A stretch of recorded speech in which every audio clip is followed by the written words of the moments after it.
Tell me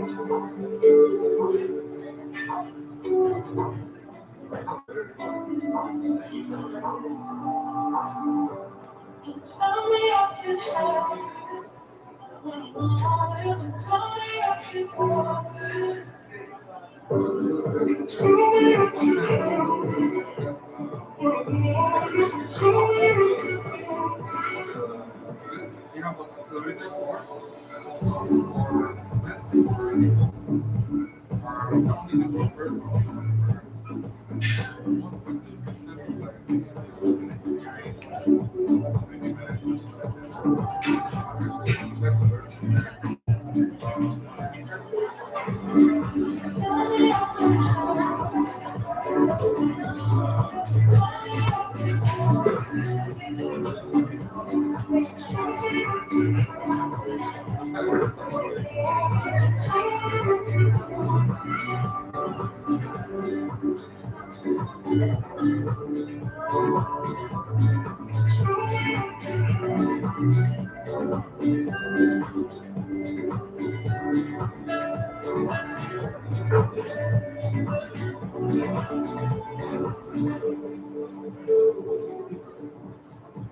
have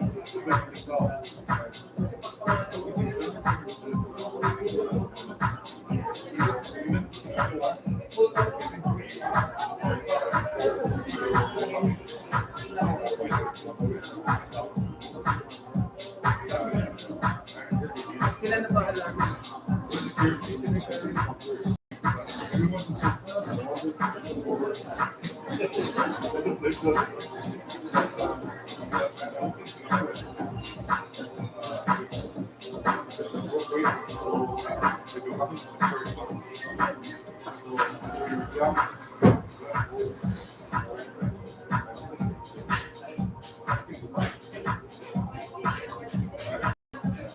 Ate, get it? Bibigay Meron akong binigyan sa kanila. Pero kasi kailangan coordinate.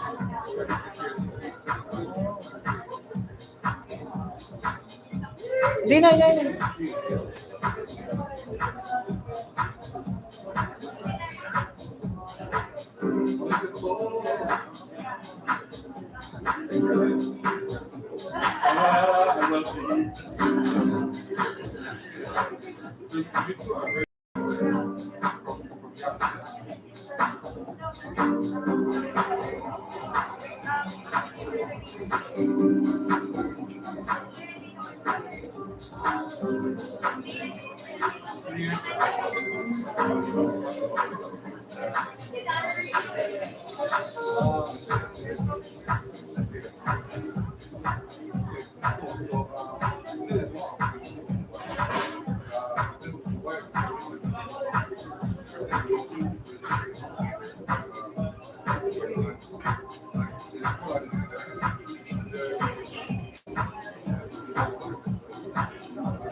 Berharap ada.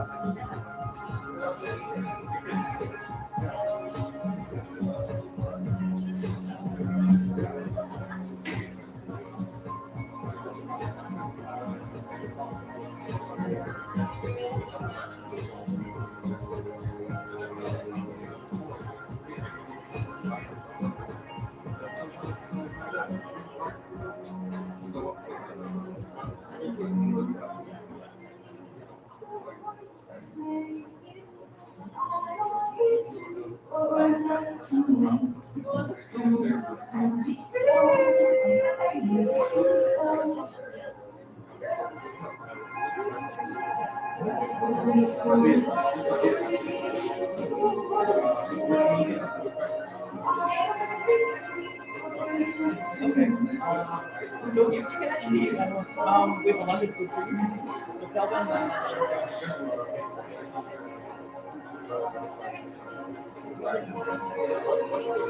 actually,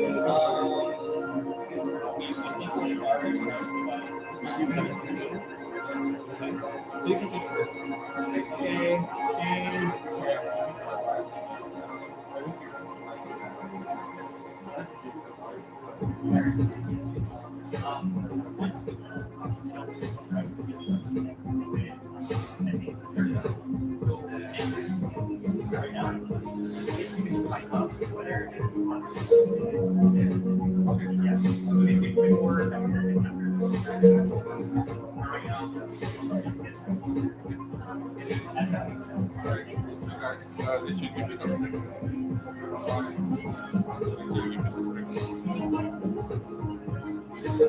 Excuse me. Can we get some water for the?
Hold me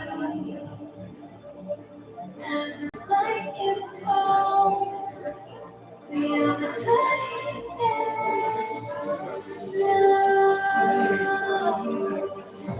Too much time to waste in this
Ya tú sabes, papi.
Magpakansing ka na.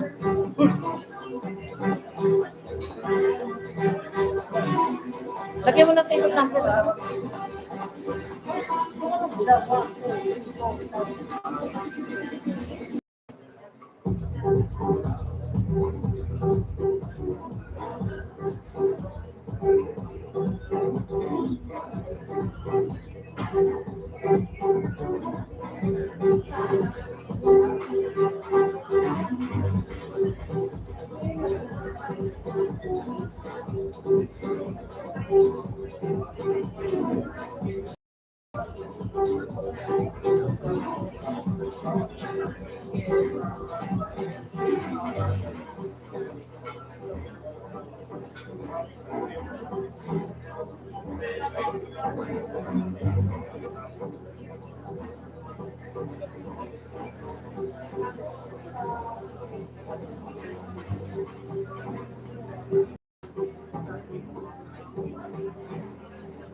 Summer love, always on my mind. Drink too much, it's not a good time.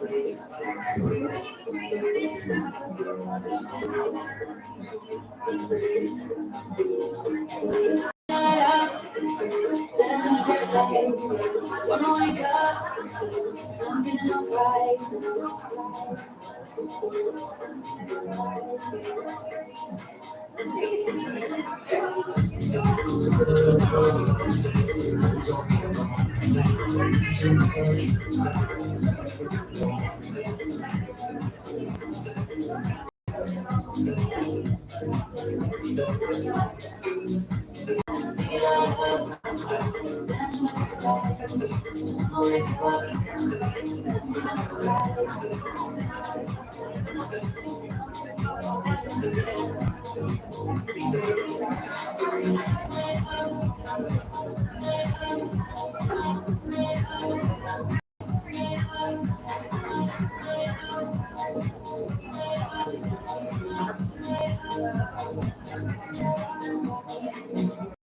Summer love, always on my mind. Drink too much, it's not a good time.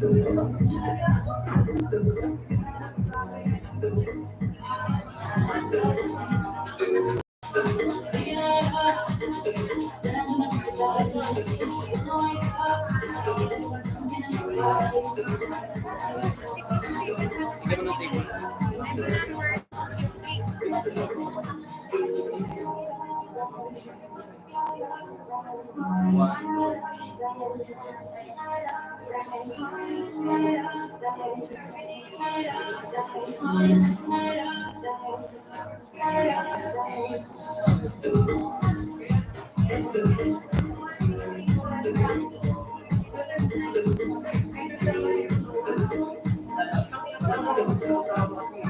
Saan pa pwede pupunta?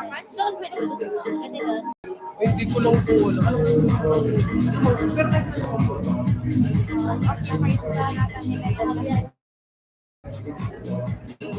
or doon, pwede din. Ano yun? Ito, after nito, I-chola. Alam ko mo.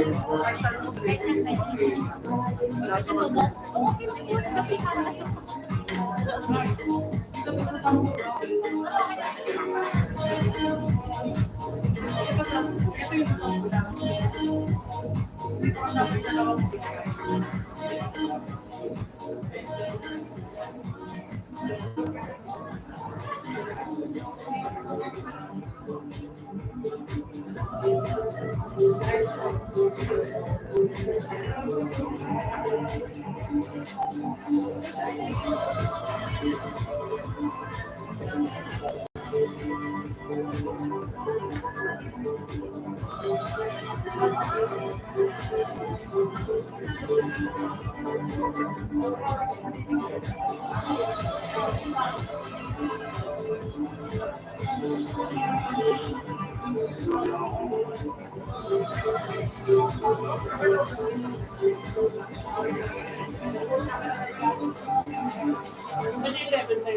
Wala pa kami apat sa mesa.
Dapat upon request na lang.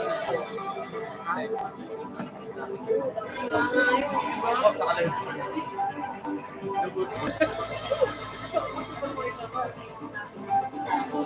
Diba? Nakalive yan?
paano pag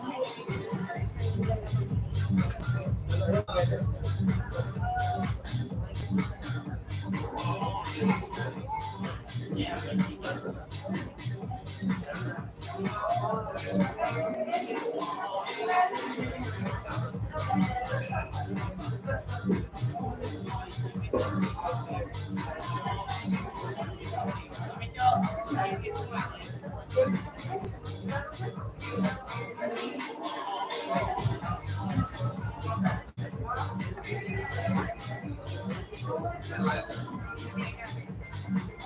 live.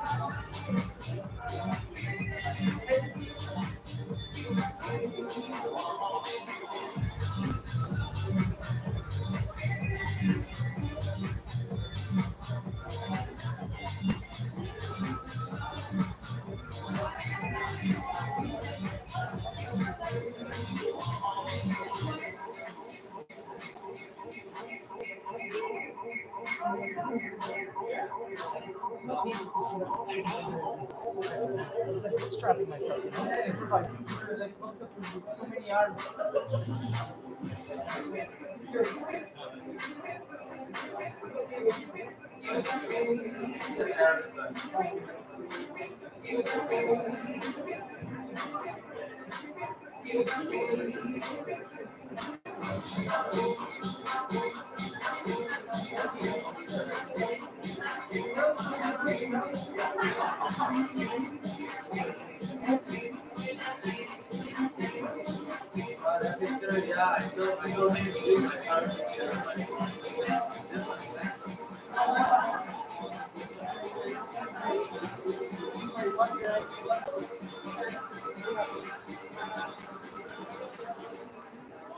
Sure. Sure.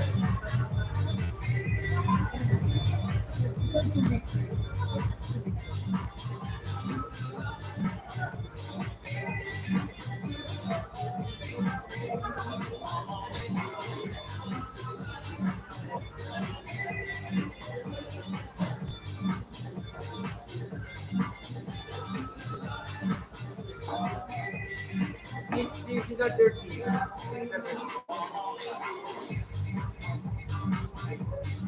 Live. Live.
Dito na ako.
I think we should start.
Mike, Mike, Mike. Hello, hello, hello, hello, Mike, Mike, Mike. Are you there, Mike? Mike, is that you, Mike? Oh no, I'm just checking the microphone. um, yeah, Mike, test. Mike, I think you need to empty your stomach for now. No, no, it's not. It's not your turn to speak yet. It's not yet. Not yet. So we're good. We're good. Okay. We got time. We got time. Okay. And it's not good to have like some food in your stomach, anyways. You know, like if you have butterflies in your stomach, maybe you're not able to deliver your speech because of the, maybe you'll get some bucket here for you to. No offense, guys, but yeah. What am I doing here? I'm just testing the mic. Yeah. That's my whole shtick, right? I'm just gonna test the mic, and then that's it. I'm just gonna go home, right? Because I got my backpack here, and I got a flight on Tuesday. Might as well move it forward tonight because after this show, I won't have the face to show to everyone. Because I don't even know what I'm doing here. I'm telling you, like, they just asked me to like, could you host for us? I haven't done any hosting, so like, what am I gonna do? So but just because something happened that we actually did not expect something that would happen. So we're actually gonna cancel the event tonight. So you're free to go. Because tomorrow is the first day of class, right? So face to face, or parents, who are parents here? May pasok na bukas, di ba? So you're free to go. The event has been canceled. Yeah. We just wanted you to like have the air condition and feel good because we're gonna disappoint you because the show has been canceled. The speakers are not in the mood to speak right now. So after the food, you can just disperse. Okay? Kasi maaga pa naman eh. Wala pang traffic. It's Sunday anyways. I don't even know why, like, this is not scripted, right? Although I have my notes here, this is just impromptu, okay? Because I don't know. I guess I'm a frustrated stand-up comedian. And you know what? At 9:30, right, Miss Beth? What time is the comedian here? 9:30. So we can check their talents. Diba? How many comedians are gonna be here? 3 comedians. Okay. All Filipinos. Right? Maybe they will hire me as a corny comedian. Because if Aaron like fires me, at least I can have another job, right?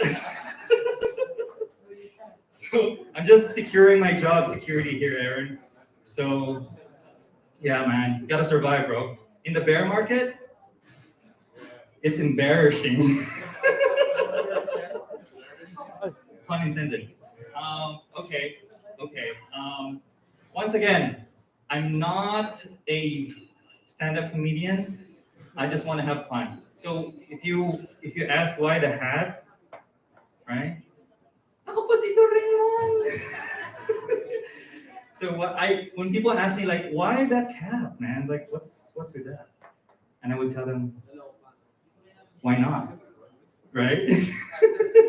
Just because I can, like, of course I do it. Actually, it's like it's a token. It's a symbol, right? It means that sometimes we take ourselves too seriously in life. That makes sense? You know, life is already tough. Life is tough. Gas prices go up, and then if we take ourselves too seriously, then that kind of adds insult to the injury. So why not just loosen up a little bit and have some fun? Kelson, you're the culprit in this, man. You got me into this. It's like, Art, man, let's do this event in Manila, bro. And I was like, man, but I'm going to my province. Like, I'm gonna see my mom. But also, I would like to promote blockchain awareness. So it was like a rock and a hard place. But we don't have the funding. You know, we'll make it. We'll. You know how it goes, like in the performing arts, ad lib, right? So if you miss your script, you just kind of like improvise. So I'm improvising right now, guys. I don't rehearse this. So bear with me here. But because we need about 5 minutes more according to our time, so I'm gonna bore you for the next 5 minutes. So bear with me in the bear market. And I'm waiting for attorney Shane's visuals to be finished anyways. I'm buying her more time. By the way, attorney Sheen is okay? They're gonna get married in December. So do you want to congratulate them? Give them a hand. Diba? Diba? Yeah, you only make few decisions in life, you know, and marriage is one of those. And it's one of the most beautiful things you could ever do, actually. It's like having your own startup business, right? Business partner. We have this vision, you know. Let's create community through kids. And then we draw closer to each other. It's like blockchain as well. Create a community. You have a vision, right? And you live in a subdivision. Once you make it big. All right. All right. So without further delay, what am I going to say? So what's the title of this talk? Again, what's the title of this event? What is it? TICTalk, right? By the way, who's got MetaMask wallet here? Raise your hands. MetaMask, MetaMask, MetaMask, MetaMask, Zelle, MetaMask. Okay. Aaron, is it so? If Andy, Aaron, can we do some? If people have near, can we do airdrops? Well, we're gonna do a airdrop. Yeah. Yeah. So. Whoever got near. Everyone's near. Okay. So here's the thing. I don't have to get it. Yeah. So Octopus, OCT. Okay. So you've got 1 hour to create your near wallet because we're gonna give free Octopus token. So Andy, what should they put on YouTube we've got tutorial, right, on how to open a near wallet. Okay. So you got one. Okay. If you want to be whales in crypto and hold up tokens, then open a wallet tonight. I'm telling you. Mark this. We're live anyways, right? Yeah. I'm like a prophet, right? I'm having a prophecy. Okay. Looking back 5 years from now, you will thank me for this. So guys, so go to Near Philippines and then look up how to open a Near wallet, and then open a Near wallet.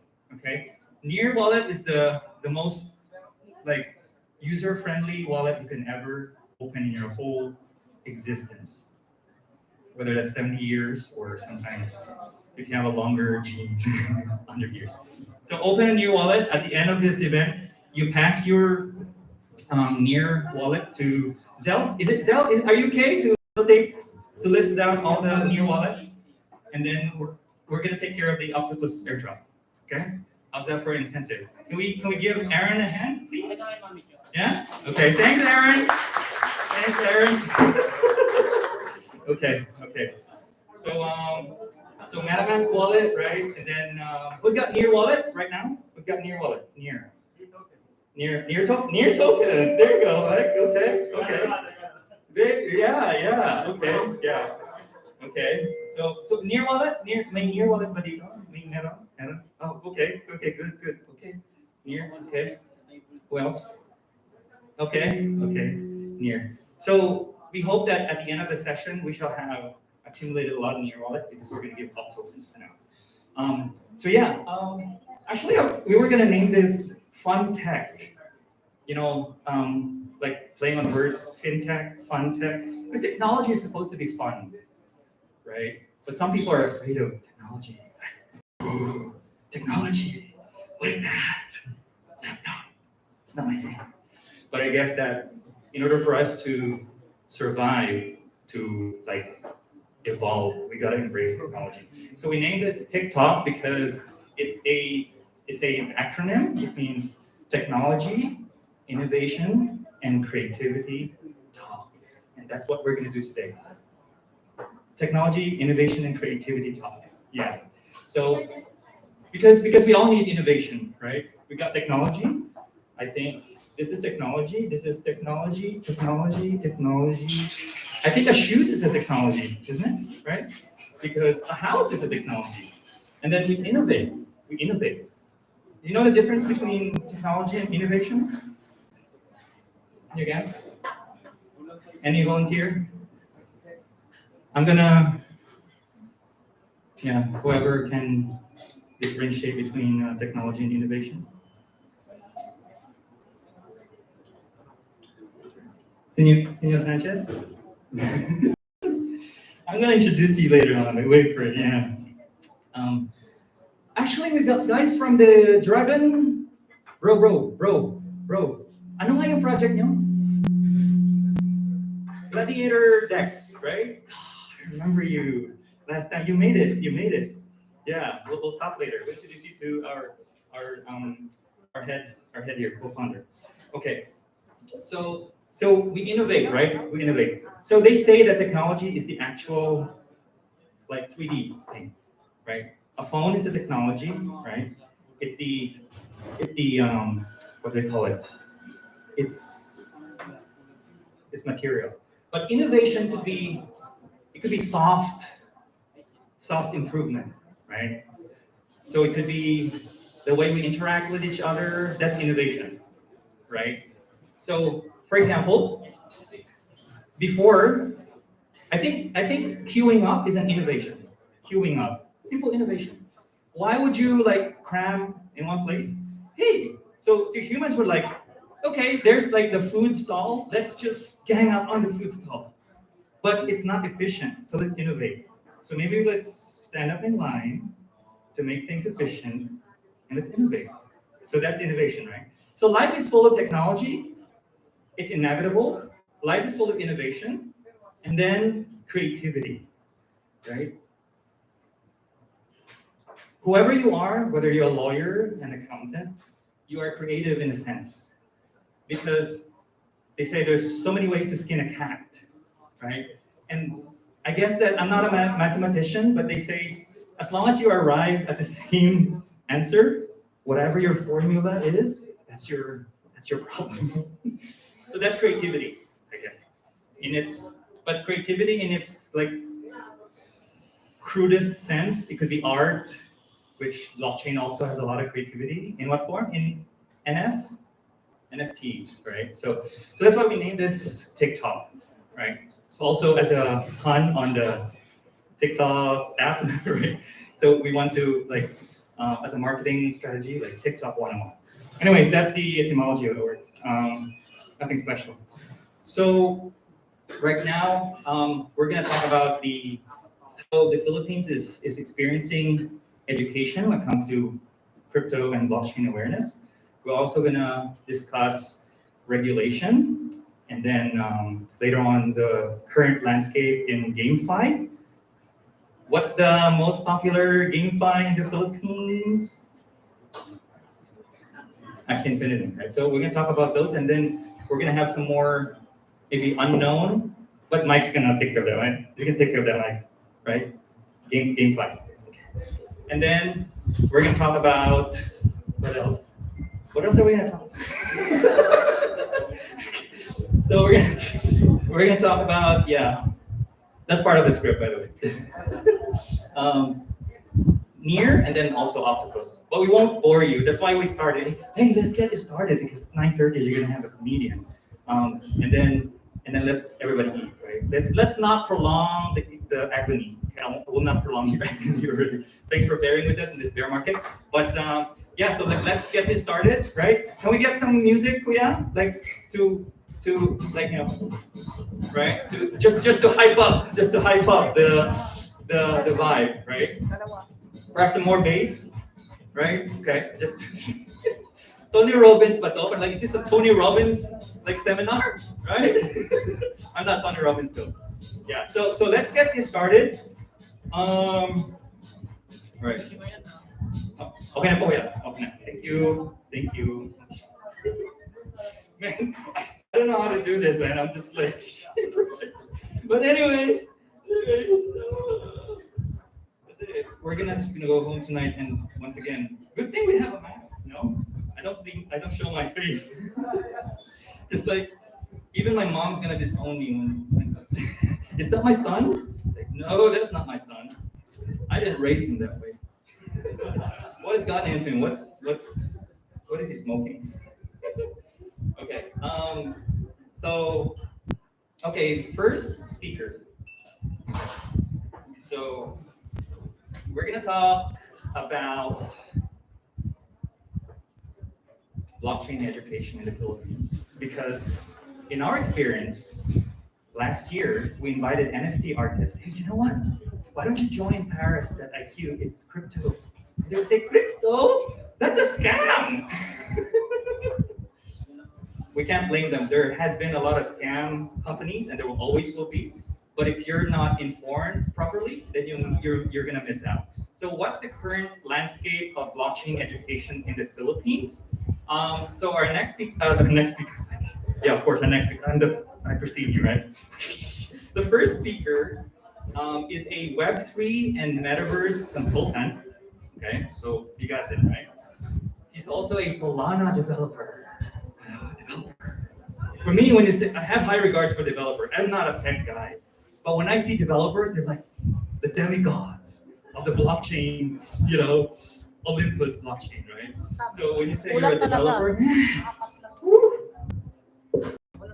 should worship you. So he's a Solana developer, and then he's also the founder and CEO of Vuro Virtual Offices. And you know what? He's also the top LinkedIn Web3 content creators. He demystifies and simplifies Web3 education for all professionals. So if you want to know about blockchain, which you will never get the bottom of, you follow this guy on LinkedIn. Okay? He's also a proud dad, and he just had a boy. So like, give him a hand, right? Yeah. Community, right? And he's a loving husband as well. His wife is half Filipino and half Japanese, which is like an amalgamation of globalization. This is like at its best, right?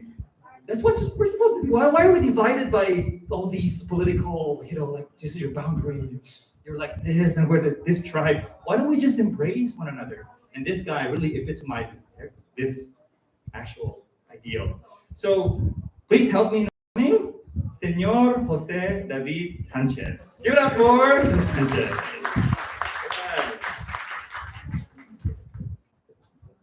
Is it okay if I remove my mask? Is it okay? Yeah. All right. Hello, everyone. My name is Jose. I'm one of the top Web3 LinkedIn creators of content. And in Web3, why? Because it is very important that we, as the first, let's say, commerce to this space, that we help others to adopt through knowledge. All right. Can you put this slide, please? It is important that all of us have some knowledge of something before we enter and dive into it. And as Art said, many people have been scammed. There's so many scams out there. There's so many people taking advantage of others, and the reason is because they don't have blockchain education or they don't have Web3 experience. So how would you start? How would you start your Web3 journey? Is with the very basics, as they said, open a wallet. The moment that you start taking into your cell phone or into your let's say browser tokens, and you start seeing how things work, that's the first step for you to understand the technology. But it is important as well that you inform yourself, because without this information, without the information about how things work, you're gonna be scammed. So 27 seconds. okay, well, I'm not as funny as him, so please bear with me. Okay, so it's important that you enter through the channels, the right channel. So, how many of you know? How many of you have NFTs?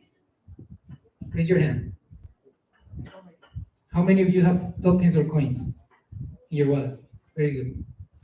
How many of you are expected to become rich with your tokens and your coins?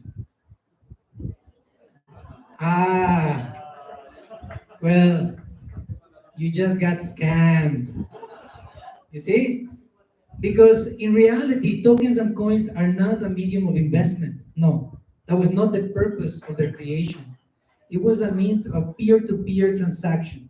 You know, whenever you're playing a video game, you see that there's tokens in game that you use to purchase certain assets or to trade, right? So that was the idea with cryptocurrencies when Bitcoin was created, was a medium of exchange, a peer-to-peer medium of exchange. So it was just to relieve the middleman. But what happens is that people did not understand this, and let's say the bad apples in the space, they started to take advantage of it and start to make a means of speculation. I'm telling you, if you buy this token today, if you receive this coin today, you're gonna be rich. Like for example, this I hope that all of you are familiar with this cartoon, right? So this is the power of Web3 education. You know, if you know how the technology works or what it is for, you're going to protect yourself from influencers. If you hear your favorite YouTuber talking about an NFT project, run away because that is a scam.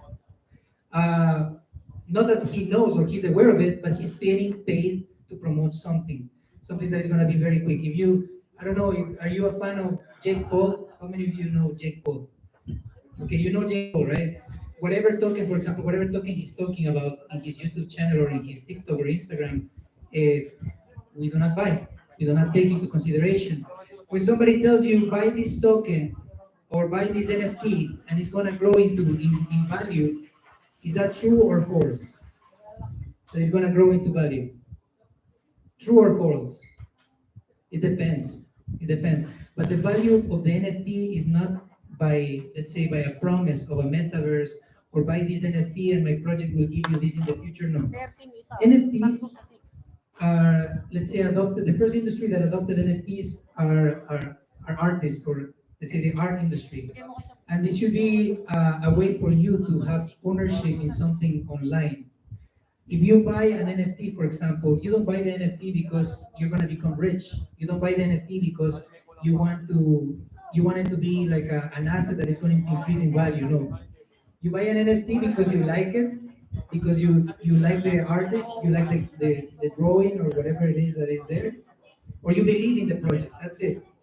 But if somebody tells you, come here, I'm gonna buy my NFT and I'm gonna give you million of tokens and this token is gonna increase in value, don't do it. Don't enter into that because most likely it's gonna be a rug pull. So it is important when you enter into YouTube to look for information, also very, very wary. It's important that in the Philippines, for example, there's a few institutions like Bitsquela that they offer education in Bitcoin and in blockchain. But many of us, we don't enter to those websites. We don't want to go to escuela. We don't want to go to la escuela. We want to go to YouTube. So if you go to YouTube, there's a lot of information there. I didn't bring in my slide for today about the channels that you should follow, but it is important that you do not follow those who are promoting a certain project or analyzing certain tokens. On the contrary, try to follow those who are explaining about the technology, how blockchain works. How many of you know how blockchain works? I mean, outside from this table. All right. So blockchain is a ledger. It's a ledger that is connected with different, let's say, nodes or computers in different parts around the world. And it is decentralized, meaning that there's no one entity that can control the information information, but it's various computers around the world. Wonderful, it's wonderful. It's going to bring change to the world as we know it in many industries. But be aware that as any new technology, there's going to be people who are going to take advantage of uh, of society, of the ignorance of society. So as much as you can, shower yourself with information before you enter into a project. Do not buy whatever they give you. If they want to send you something for free, it's good, it's okay, it's nice, but be wary of what they're trying to offer you if they want to sell you an NFT. The Philippines is a beautiful market because there's so many artists in the Philippines, digital artists, and the NFT space is starting just recently to grow. And the beautiful thing about this is community. You will hear this word many times in Web3 or in blockchain or in this space, community. And Filipinos are community, let's say, driven. You're community-driven people. If you remember Manny Pacquiao in his best times, he was one of the boxers who was well known worldwide, but not because perhaps of his titles, but because the Filipinos in every country, in every place where in the world, they were united, they were together, and they were supporting. He had so many fans, more than any other boxer in the world, and that is something beautiful of the Philippines. So that's what's going to happen here. Find your community. Find a group of people who are interested in the technology and teach each other or share information with one another, protect one another, and be wary that this is not a means to become rich. This technology is not for that. It's meant to allow you to own something online in the internet, and allow you also to exchange, let's say, value or transactions. So whenever you hear like somebody telling you, buy this token and you will receive 10 times the return of investment, or this and that, they offer you, do not buy it. Don't take to it. We're people who we need the money to support our families. We were helping our friends or helping our children, and we cannot lose. A lot of people, I'm not sure if you're aware of this Terra Luna, for example. It was a project that people were not aware that this was a rock pool. And the reason they were not aware is because they were blinded by greed. Everywhere where you go, in every single exchange, they say, buy the UST, and you will get 20% of your ROI a year. The microphone, I think, is too loud. So, and many people bought it, and the sad part of that is that when the value plummeted, a lot of people, let's say, took their lives because it was their life savings. But if they were just curious enough to enter online and look for stable coins that were algorithmic, they would have known that projects like that fail. There was a previous project, algorithmic stable coin, that failed in the past. And also the same founder who was in Terra, he also has a previous project in which the community was, let's say, lost everything, but he still had his mansions and everything, he's still rich. So to avoid this is very important. If you have LinkedIn questions, you can find all the information you need. Also, you have, I developed for the Philippines, I developed the Web3,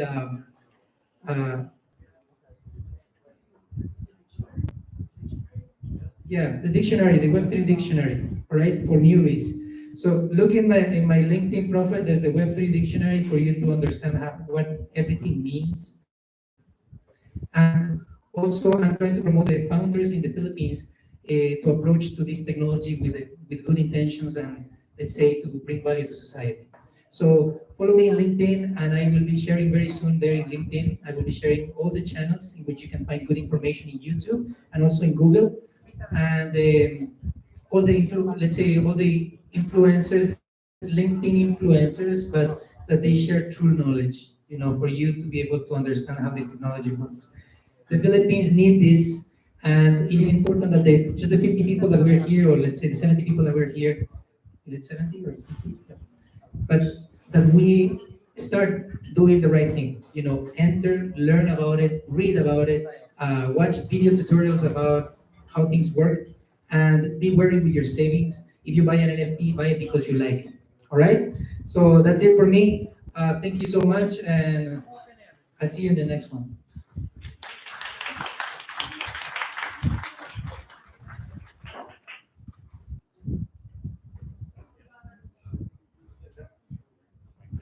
Mike, are you there still?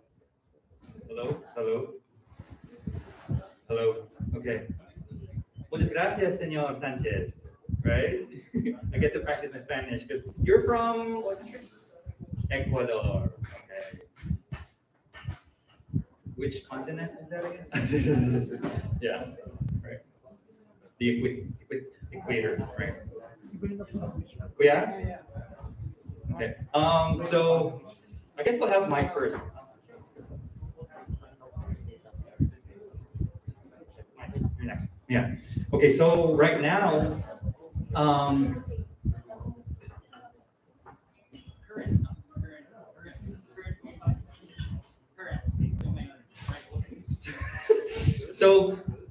so when it comes to opportunities in the Philippines, when it comes to games, by the way, who likes games here? Who likes games? Video games? Right? Sino yung like ng video games dito? Like Super Mario. You're dating me, right? Like I'm giving away my age. Baka hindi nyo na naabot yung Super Mario. But anyways, when it comes to gaming, it's so encapturing. Like I don't know how to put it, but parang addicting, right? Is that the right word? Addicting ba? Okay ba yun? Games are addicting or you become dependent? Parang Dota o ako. Parang like, it becomes like the third party in a relationship, right? There's this song here like Dota or ako. It became popular. Like was it the girl who said, "Your game or me?" So that's how important games are in the Philippines, especially with high unemployment rate. We got all the time in the world to rather play games. But can I play games and get paid at the same time? Sign me up. That's the power of GameFi, by the way. So what's the current landscape of GameFi in the Philippines and perhaps beyond? This is what our next speaker is going to address. So our next speaker is, bigatin dito. So he's a software solution architect with 15 years of solid full stack app development in blockchain, DevOps, cybersecurity, and technical team management experience. He worked and managed projects for top Fortune 500 companies in the US, Australia, the UK, good day, mate, such as USLC, Disney, MTV Networks, and Whole Foods. He's also a startup co-founder of a same-day delivery company in the Philippines and currently the Chief Technology Officer of Circus. So once again, help me in welcoming Michael Molina. Give it up. Good evening, guys. I'll just remove this. Can we can you flash the? Oh, by the way, I'm the chief tech of Circus. It's actually like Shopify for NFTs. So you can actually build your own NFT marketplace. This is actually something that we've been working to actually help individuals and businesses to get onboarded on on NFT space, on the NFT space. The thing about what we're doing is that we're making the NFT space in the marketplace more exciting by adding more features and components onto the marketplace. So it's not just like the typical marketplaces that you see right now, like OpenSea. Sorry, the lights are so bright. My eyes are here. Yeah, but it's we're adding awesome features onto the marketplaces that will make it. It has like a gamification components to it. Like a token reward functionality, this is something that is good right now with what we have we're seeing right now in the space and the NFT space as a whole, right? because people are being incentivized for doing something, which is something that we've been looking really to put the blockchain into a mainstream adoption, and that's to entice, basically not just to entice, but also to encourage people to utilize blockchain as a means for financial instruments and other niches that are probably can be utilized for it, right? So right now I'm just going to be introducing you with basically with the GameFi. What's the setting? What is the setting of GameFi right now in the Philippines? And it's a play to earn revolution. And this is exactly what we've been hearing from news, from television, from we've seen this from different websites when something like a game called Axie Infinity came out in the Philippines, and it was so it was huge. The adoption was great. So let's see what's happening right now in the in the Philippines when it comes to the GameFi. Next slide, please. Right, current GameFi landscape. So next slide. All right. So before I go with that, I'll just define what GameFi is. So it refers to play to earn blockchain games that offer economic incentives to players. So if you play the game, you would be incentivized whether with token rewards or with NFTs that you can use within the game itself. Okay. So typically players can earn cryptocurrency and NFT rewards by by doing tasks, by completing tasks, like either battling with other players, and whether you progress through levels. So if you move from level 1, level 2 to level 3, so you will be compensated, you will be rewarded for that activity. So unlike traditional video game, most blockchain games let players transfer the game items out of the game's virtual world. So this allows players to trade their items on NFT marketplaces and their crypto earnings on crypto exchange. What does it mean? So right now, the current landscape, when it comes to traditional video games, when you actually buy a game item, it actually sits, or it is being stored on the game provider servers. So you don't really own the game items you purchased. That's the thing. So when that game disappear, and or they shut down their operation, that means that your game items will no longer be available. You know why? I actually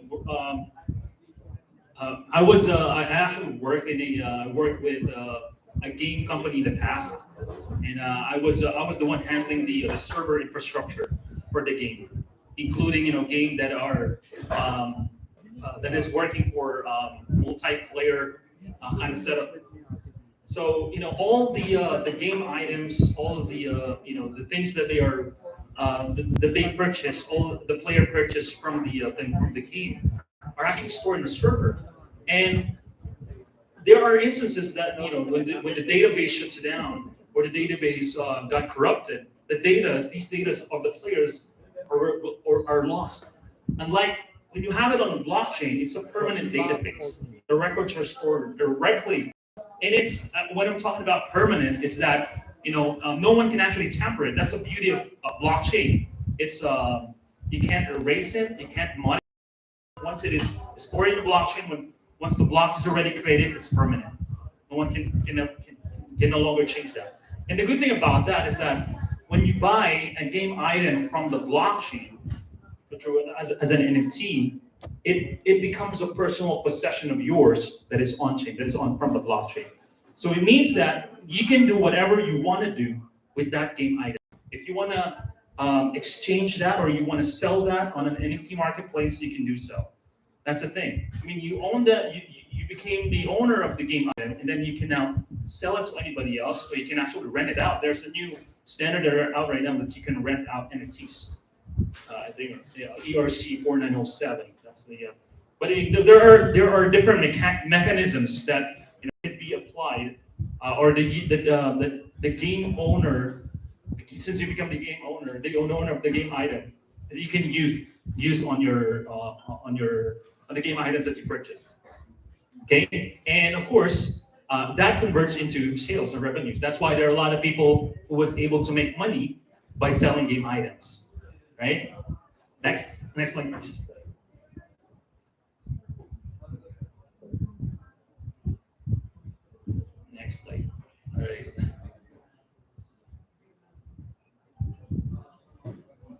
Right, you guys following me? Sorry, just let me know. I guess sometimes I speak a little bit fast. Next slide. All right.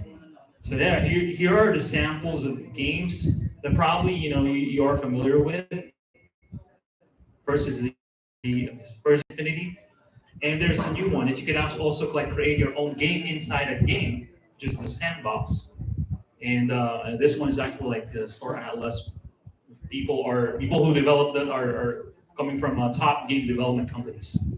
So these are sample GameFi games or NFT games or crypto games that you might wanted to look at. Right? Next slide, please.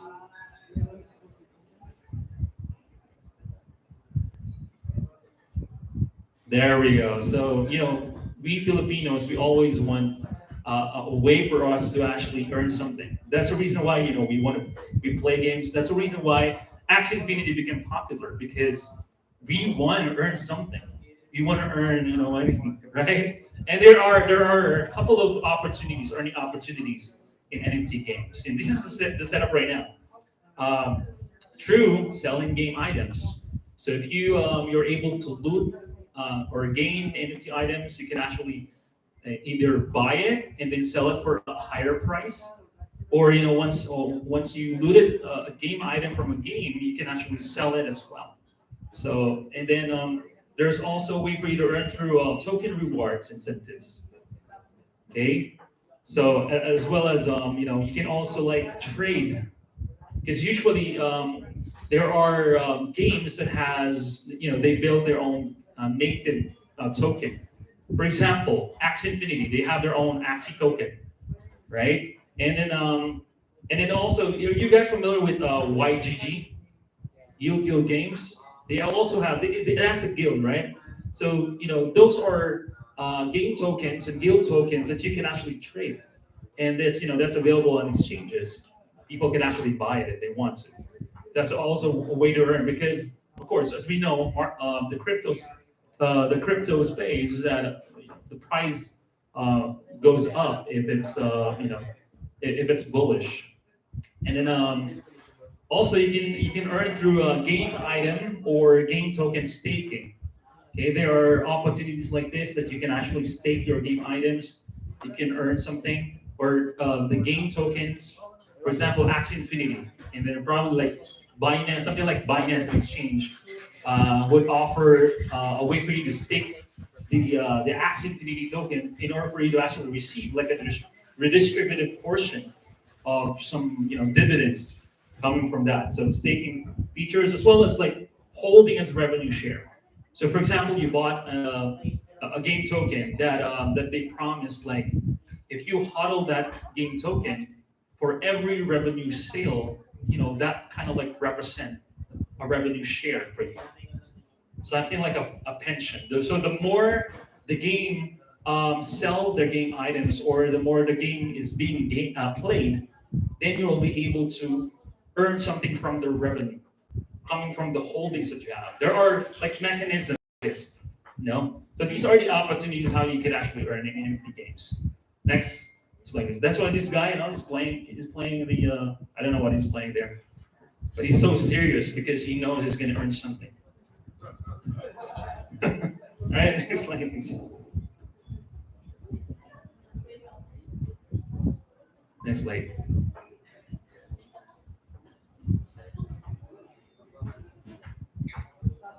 Oh my gosh. Next. Okay. All right, so there we go. You have to, but of course, if you're gonna be into the GameFi, you need to do your own research. That's why DYOR, do your own research, and make sure, of course, you check on the team, you check on the game, whether that's already out, and that's the most important thing. Yeah. Slide back, please. Yeah. All right. So why is it that the GameFi landscape right now is so good in the Philippines because of the adoption rate, right? The NFT games adoption stats in the Philippines. So it's like they kind of like surveyed gamers people that are in the crypto space, and they said this: 1 in 4 Filipinos play NFT games, fourth highest in the world. Isn't that amazing summer for us? Like the adoption of GameFi in the Philippines is actually huge, right? So in the Philippines, where 20% of the population has exposure to crypto, NFT games provide a reliable source of income for many. So it turns out that that's a way for them to earn. And of course, if you earn, you can convert it into fiat and you can utilize it. And we know that earning some crypto, once you convert it, of course, you can convert it into dollars and convert it into peso. That's a very huge amount of money. Some way. All right, so there we go. PHL tops. This was back in 2021. All right, so I just put it here. So our country tops the NFT ownership out of 20 countries. So that was there. But 2022, I think we placed around fourth placer. But still, we are still have a good adoption rate in terms of utilizing GameFi and earning through GameFi. Okay, next slide, please.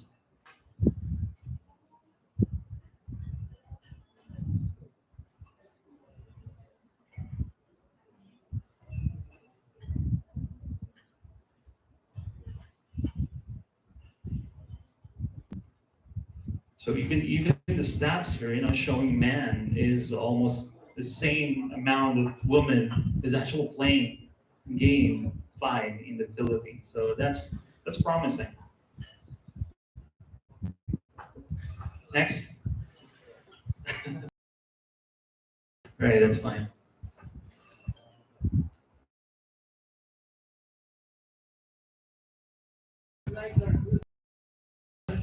All right, thanks, bro.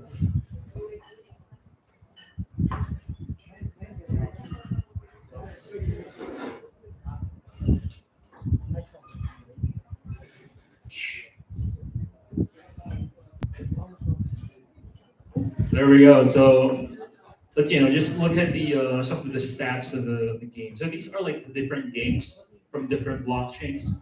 So just to let you know, there are different blockchains where these games are running, where these games are sitting, and you have to understand that each games in the crypto space has its running is running on different blockchains. For example, like this one, Alien World running on Wax, Splinterlands running on Hive, Mobox, BSC, Axie Infinity, and Ethereum.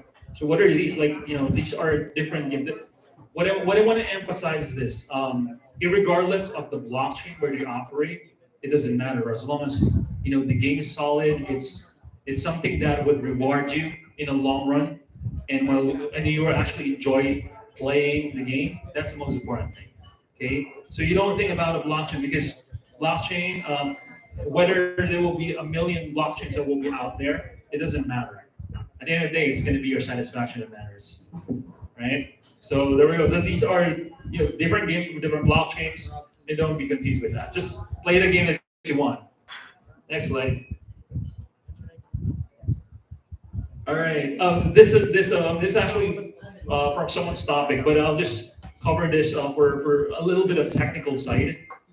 Can you just go for the next slide, please? The future of GameFi. So, who are developers?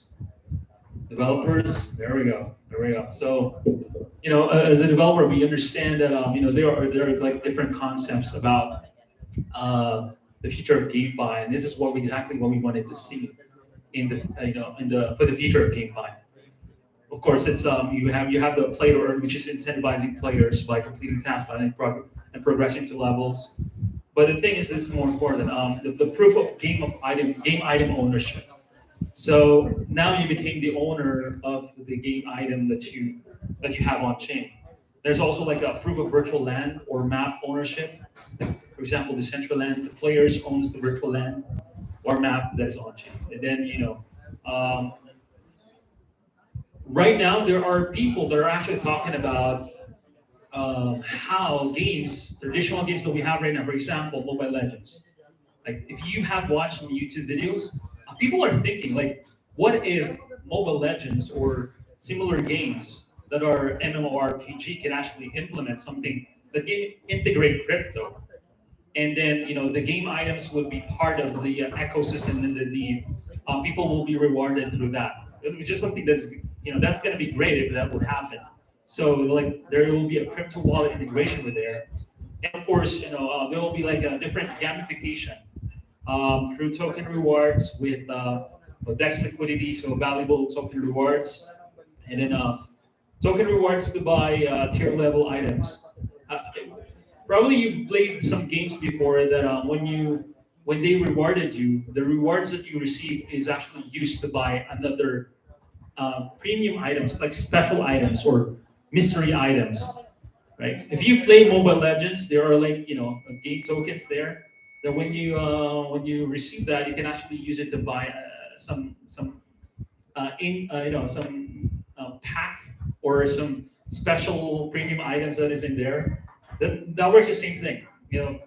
People can actually develop, especially as developers, we think of these things like what are the things that we could incorporate at the same time, decentralizing the game APIs. So now the gamers wouldn't be afraid, or that if ever the game shuts down, I mean that the game could still operate onto another server. This is what we've been experiencing. There are situations like the server shut down, the game is no longer running. Boom, as instant as that. Right? So we wanna have that. We want to see decentralization of the API. Players could still play it, whether the servers are down. Okay, next slide, please. All right, so this is something that actually I wanted to stress out. There are something we call initial game offering. So, for example, if you're a game developer, you have a game, you wanted to like raise funds through crowdfunding, and they call it Souteast, initial game offering. So what it does is that you can actually sell game items of the game that will be launched, which means that you can actually raise money. You can raise money for the game that you're building, and people are doing this right now. Okay, so probably you might actually hear it like, okay, I can actually now raise money, so I don't have to tap I don't have to tap VCs or investors to invest on my game. I could just launch it through a crowdfunding, and let people buy the game items. They would hold it, and they will be able to get a revenue share of that game. Okay, next. There we go. I think that's yeah. There's actually one last page there, but anyway, that's my presentation, and that's yeah. Thank you so much for listening, guys. Thank you. Thank you. See, when developers explain stuff, it's like Greek to me. What language is that? It's so solid, man. Solidity. Yeah. Right. My language engine gets rusty. What language is that? Rust? No. Yeah, it's a very niche joke, but whatever. Yeah. I'm gonna go home to my hometown tomorrow anyway, so I won't have to deal with all of you. So, anyways, so here's this crypto phenomenon, right? Like, wow, look at that. People are earning, people are creating. It's like they become demigods because they create stuff, they deploy code, and they become so powerful. And who gets threatened? The government. So what are we gonna do with that? What are we gonna do with this crypto blockchain phenomenon? So sometimes the saying, you fear what you don't understand, right? If you don't understand something, like, I don't understand it, so like, I don't know, I don't want to deal with it. It's like the technology phobe, right? I don't want to deal with technology, but it's the same thing. I think that the state is there to put infrastructure, and they're helping us to do a lot of stuff. All these infrastructures and stuff. That's by the state, right? By the government. But if you have a technology as fast-paced as blockchain, sometimes the states are like deer in the headlights. We don't know what to do with it. How do we regulate it? How do we harness more revenue so that we can probably, parlay it into infrastructure and help our citizens as well? So these are the hurdles that not just in the Philippines but also maybe in other countries are like trying to tackle. How do we regulate crypto? And this is the next topic that we're going to address. So to introduce our next speaker, she is the co-founder and chief legal counsel of Viridian Technologies. Viridian Technologies is a company that provides state-of-the-art technology solutions, facilitating transactions in the modern market. Excuse me. Also, she's the co-founder and chief legal officer of TICTalk Network, a layer zero infrastructure that aims to bridge the gap among blockchains. Okay, and in addition, she's the co-founder and corporate secretary of iCertify Incorporated, a legal technology company that facilitates the synergy between the new age technology and the traditions of the legal profession. So like bridging the gap between the conventional and the latest, right? Where do you bridge the gap? Because sometimes there's the divide, the conservatives and then the liberals. Like the what do we call it? The neophiliacs. We want something new, but the conservatives are like, we're afraid of that. So bridging that, I appreciate that. So this is her, and I guess time will fail me if I were to enumerate all the accolades that this person has achieved. But yeah, I cannot think of any other person who can do justice to this topic, none other than this person. So please help me in welcoming attorney Christia Sheen E. Girao.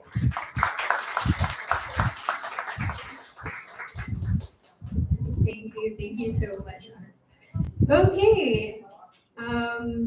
Before we go to our slides, of course, I know that a lot of us are already crypto forward, so we have a basic and working knowledge of what technology is all about. But right now, a lot of us are also operating in the gray. So if your blockchain project, crypto project, NFT project in the Philippines doing business, raise your hand. Hands in the audience. See, so I guess we're pretty much I'm gonna be going to, because there are a lot of gray areas in our regulations in the Philippines, especially when it comes to the government stand on forwarding the digital landscape of the Philippines. So now we know that the present administration aims to forward the digital revolution here in the Philippines. So that would include providing more regulations for digital transactions, and also would include the taxation of cryptocurrency transactions, which is very much prevalent in our news today.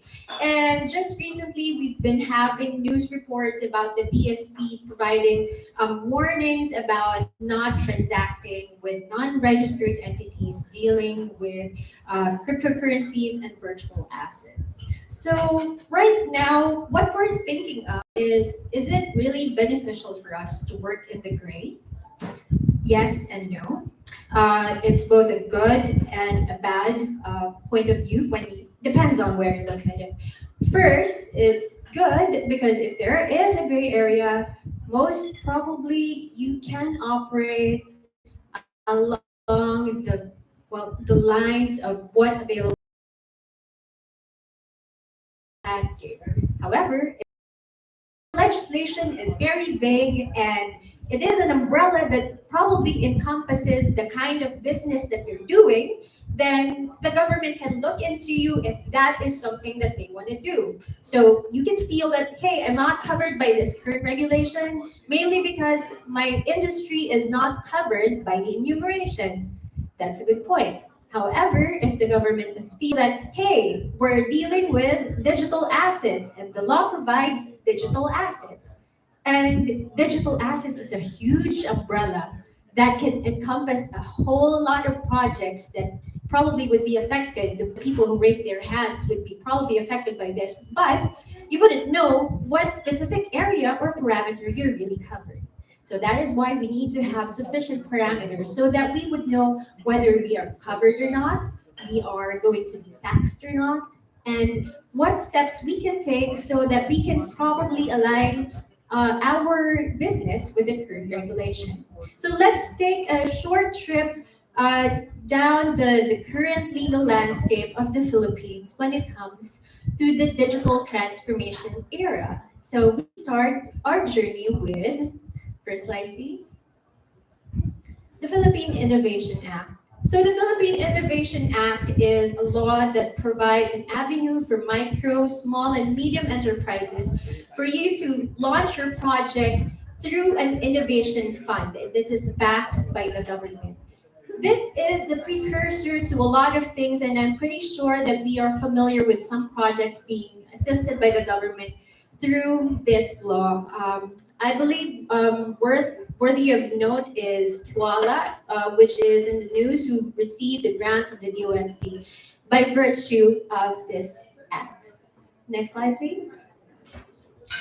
The Innovative Startup Act. So the Innovative Startup Act is a law that provides for more avenues for startups such as us to have more protection when it comes to intellectual property, and for us to have better regulations, and we would be better protected within processes so that we would have an equal level of playing field with the big players in technology. Next slide, please.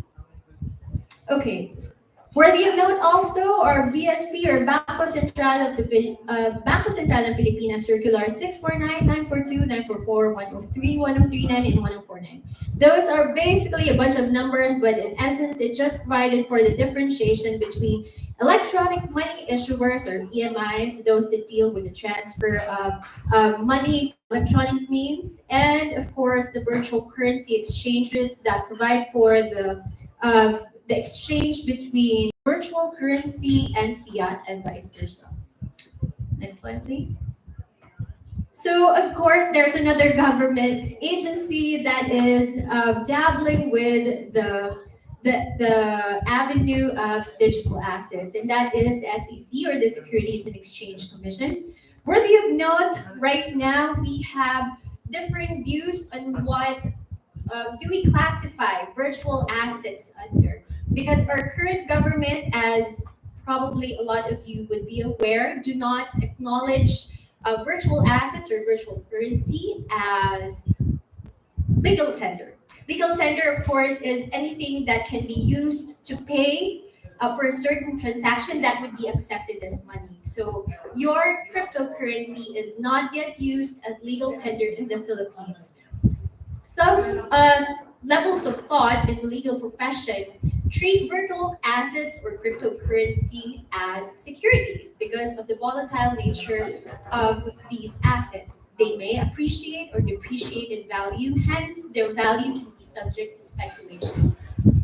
I, however, am of the position that we need to delve into what the purpose of the virtual asset is, because the virtual asset, if used for personal consumption, should not be treated as a security, because the appreciation or depreciation of value of the asset is merely incidental to the purpose that you have for it. Next slide, please. Here in the Philippines, we have two areas which promote and forward financial transactions by virtue of virtual currencies. And one of those is in Cagayan, by virtue of the Cagayan Economic Zone. And there they already drafted the financial technology solutions and offshore virtual currency business rules and regulations. In summary, for us to just have a quick overview of what this is basically an implementation of treating virtual currency transactions as offshore transactions, so that for purposes of taxation and transactions, we would not have to provide specific parameters for those, because we already have existing ones for offshore transactions. Next slide, please. Another area here in the Philippines and making a lot of noise in the news lately is the Bataan Freeport Zone. So the Bataan Freeport Zone is already in the works of being the Philippines' next financial technology hub. And a lot of people are already lobbying for the implementation of the policies surrounding those transactions. So we already have some key players already working behind the scenes in the Bataan Freeport Zone. Next slide, please. Okay, so relevant to our discussion tonight is, of course, cryptocurrencies. And told by Art, what we needed to discuss right now is a cryptocurrency regulation.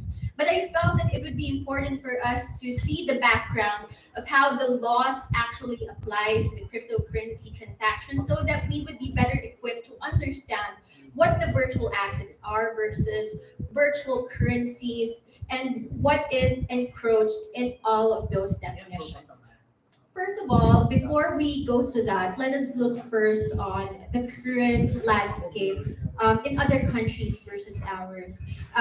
In my practice, I have been exposed to the laws of Dubai and Singapore, Switzerland, and Estonia. And in my current LLM thesis also on the legal landscape of the technology here in the Philippines, I have found out that, while we are still in the infancy stage of the virtual currency regulations here in the Philippines, we are already in the right track because we have the same policies that could be at par with the current regulations already in Dubai and already implemented. Worthy of note is the distributed ledger business activity, which is already being implemented in Dubai. We already have proposed bills in the Senate, and we are looking forward to that so that the Congress would have legislation on blockchain and blockchain companies, and so that we can have specific industries that deal with these niche technologies. So it's pretty exciting, and moving forward, we'd be able to see the developments of the legal landscape on that as well. Another probably legal policy of note is the determination of the taxing incidence of cryptocurrency. Of course, a lot of us who are dealing with cryptocurrency transactions right now feel that they might or they should not be covered by taxation because taxation should be jurisdictional, meaning if you're transacting with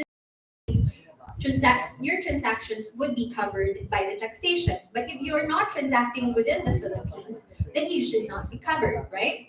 And if you are dealing with cryptocurrency over the course of the internet, which can be perceived as non-jurisdictional because you're trading an asset that has an agreed upon value over the course of several people around the world, then how do you define the taxing parameters for that? Another question for us to consider is how do we define the taxing incident on the receipt of cryptocurrency? Is it upon the time that you receive it or the time that you send it out? Because we have taxes here in the Philippines for buying and selling property, and there are some industries that impose taxes upon receipt of a certain property, and there are some taxes that are imposed upon the person selling it. So where do you define the parameters? And those are the things that we need to have the Bureau of Internal Revenue answer, but as of today, we don't have specific parameters to that. However, our current tax regulations provide that anything or any influx of wealth is subject to taxation. And that is a very big umbrella. So if we do not have specific parameters for taxation, then we will all be covered by that big umbrella. So going back to VASP, we have the Banco Central provide parameters for registration of virtual asset service providers. And they published VSP Circular number 1108 series of 2021. And that provides for those who have offered their services or engaged in the transactions of VASP or virtual assets in the Philippines. Mind you, it's only in the Philippines. If you are not doing business in the Philippines, you should not be covered by the VASP. Next slide, please. Okay, before we go to the coverage of VASP, let's first define what is a virtual currency versus a cryptocurrency. So our current government has already provided parameters and recognized the difference between the virtual currencies that which can be either centralized, decentralized, convertible, and cryptocurrencies. Of course, we're crypto forwards. I suppose we don't need to explain those further. And as what Mike has mentioned a while ago, he briefly discussed about decentralized assets. And probably what we need to discuss is a cryptocurrency a virtual currency?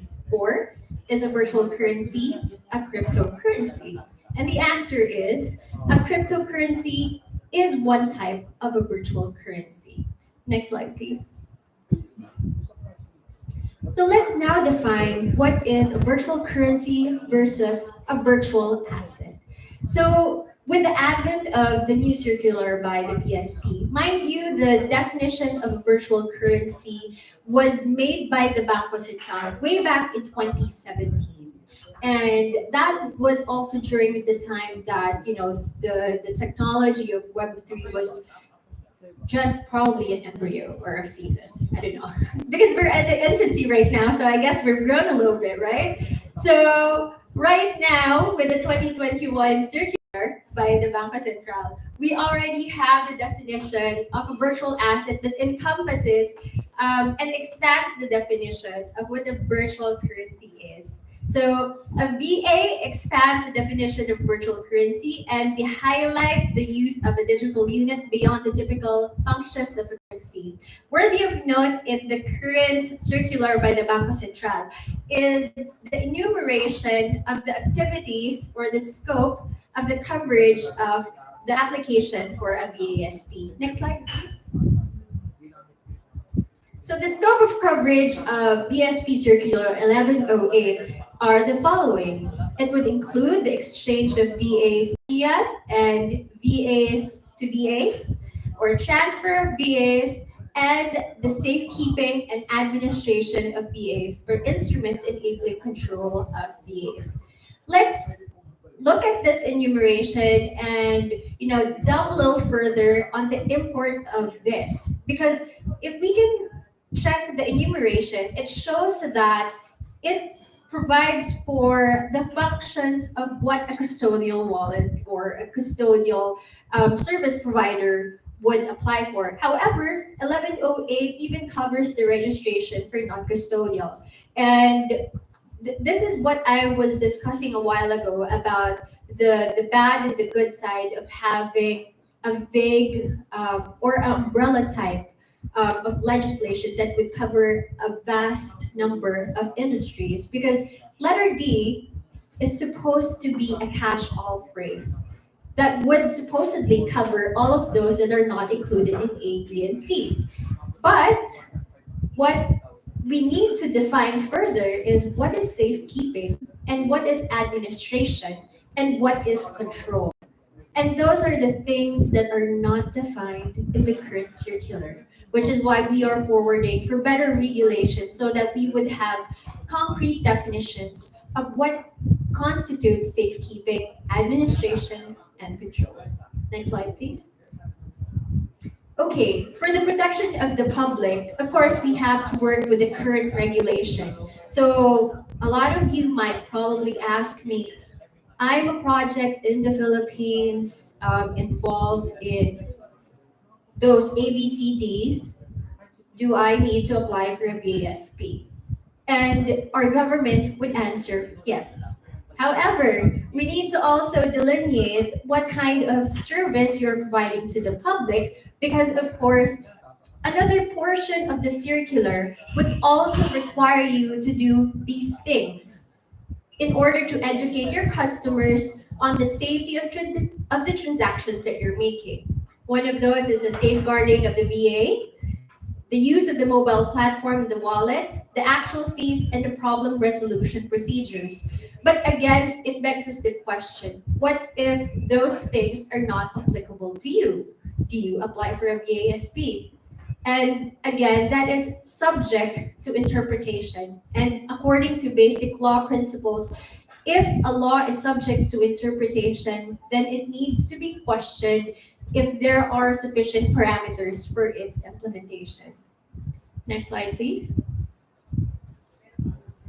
Okay, so aside from the previous enumeration of the things that the VASP has to perform, you also have to obtain an originator and beneficiary information for transfers amounting to 50,000 or more, or its equivalent in foreign currency, and transmit such information to the receiving institution. It's kind of like how you would be transferring funds or wire transferring funds in a bank. Next slide, please. And the information basically would be the same in essence as if you're transferring bank to bank. So again, these information that you would be required to provide sometimes would not be applicable to you. So again, more gray areas and more questions that needed further answering. But the good thing about that is that current government is already lobbying with the current players in the Web3 industry by forming an alliance of which we were invited to set up through the auspices of the DICT. We are in the works of putting up a Web3 alliance so that we can help lobby in the legislative agenda of these niche technologies. What we need to determine also are the market segmentation of these specific industries so that we know what legislation is applicable to which, so that we can implement them properly and we can all operate properly under the law. Of course, we don't want to operate illegally, but hey, we can only work with the current law that we have. Next slide, please. So that wraps up my presentation. I appreciate your time. Thank you, everyone. And follow us on our socials at Octopus Network across Facebook, Twitter, and what have you. Thank you. Thank you, Attorney Shane. We've been enlightened, right, on this very murky, sometimes, I don't know, like quicksand. I don't know how else to put it, but yeah, thanks for enlightening us. And you can follow them on their socials, like Octopus Network, to know more, and especially her as well. She's got a LinkedIn account as well. So, Kuya, can we have some music, please? Because we'd like to, spruce it up a little bit. So, would anyone just stand up just to get the, circulation moving? Just stand up. Just stand up. Stand up, everyone. Just stand up for now. Yeah. Okay. Okay. So maybe we can shake our hands, right? Shake our hands a little bit. Yeah. Just increase the circulation, right? Increase the circulation. Okay. Okay. Right. Good. Good. We're doing good. We're doing good. Okay. On the side. On the side. Shake it. Shake it. Shake it on the side. Yeah. Above the head. Yeah. Okay. Okay. Shake your head a little bit. Shake your head. Okay. Okay. Okay. We're good. Shake your foot. Yeah. Just to get the circulation moving. Yeah. Right. Brain. Right. We need more blood circulation in the brain. Okay. That's good. Okay. So let's do some push-ups. Oh no. Just kidding. Just kidding. Okay. Thank you. Yeah. Thank you both. Okay. Right. Okay. Thank you. Thank you. That was the intermission. If it was not proof of work, it's proof of workout. Again, the nerdy, okay, whatever. But anyways, so okay, let's move on. Let's move on because I think we're running out of time. But yeah, let's proceed. Let's proceed. So let's go to the future. Okay, Mike discussed the current landscape of GameFi in the Philippines and beyond. But what about the future, right? Because we should be forward-looking. Also, not forget our past, but moving forward. So actually, I'm gonna introduce the same speaker, but since I've already introduced him, probably I'll just describe him right now, just for formality. So he's wearing a blue shirt, wearing a cap, good looking, nice nose, right? Caucasian, right? Guapo, right? Isn't Senior Sanchez guapo, di ba? Di ba? You want him to be on stage again? Yes? Clap your hands. Woo! Again, yeah, okay. Senior Sanchez is going to discuss the future of GameFi. So without further delay, once again, Senior Sanchez. By the way, the earlier part, it was not his part. Like one speaker backed out last minute, so he covered for it. So very nice, no? Very generous. So let's give him a round of applause again. You know, essentially that's a slide, but if he had more time, he would have. He's an educator on LinkedIn, one of the top. Sign me up. So once again, Senior Sanchez. Thank you, guys. All right. The future of GameFi. How many of you have played Axie Infinity? Okay, 1, 2, 3, 4, 5, 6, 7, 8, 9. Okay, how fun it is.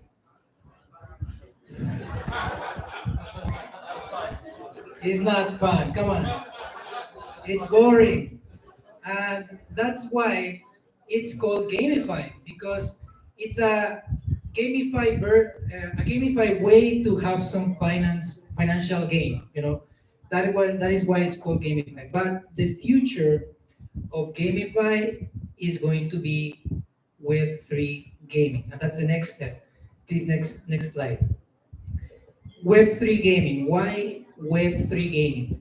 Because we have to accept and admit that Axie Infinity did a wonderful work, let's say, uniting gaming and cryptocurrency and NFTs, right? We are thankful to them because they were the, let's say, the vessel of experiment for us to understand how these things work.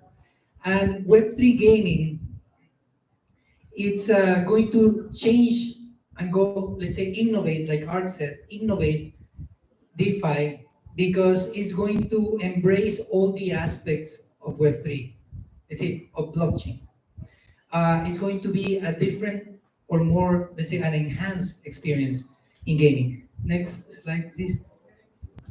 Let me introduce myself first, because Art introduced it very well, but what do I do? Well, I'm a founder and CEO of Vuro. Vuro is a virtual office space. How many of you use Zoom?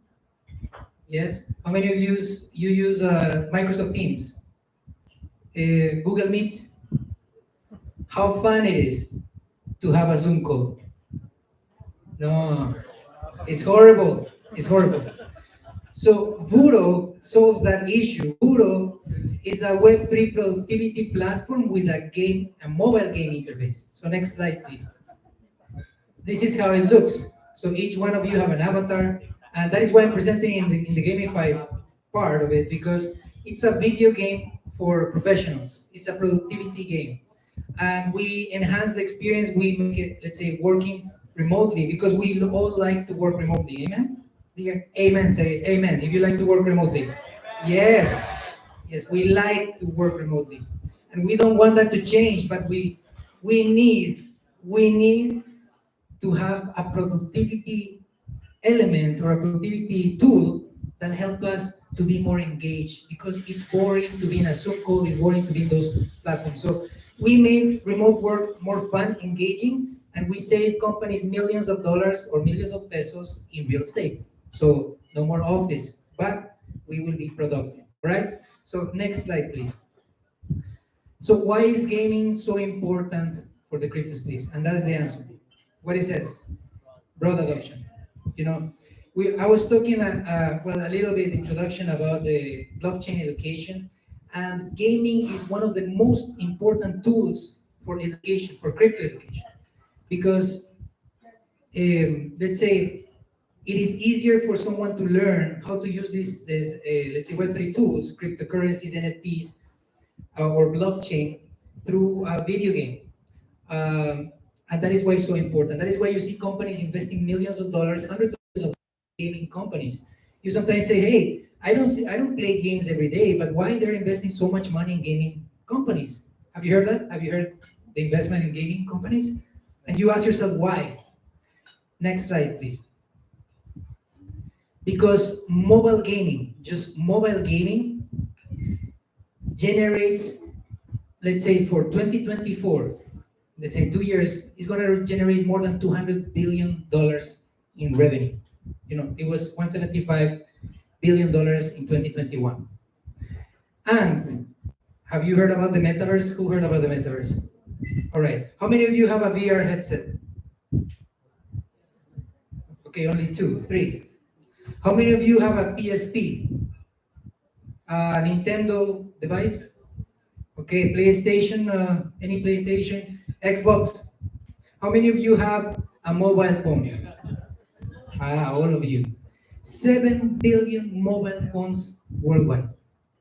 That is why mobile gaming is the future of Web3 gaming or GameFi. Plana recently it launched or announced the launch of a mobile phone, because it's going to be a door for everyone to have access to cryptocurrencies. Many countries around the world don't have access.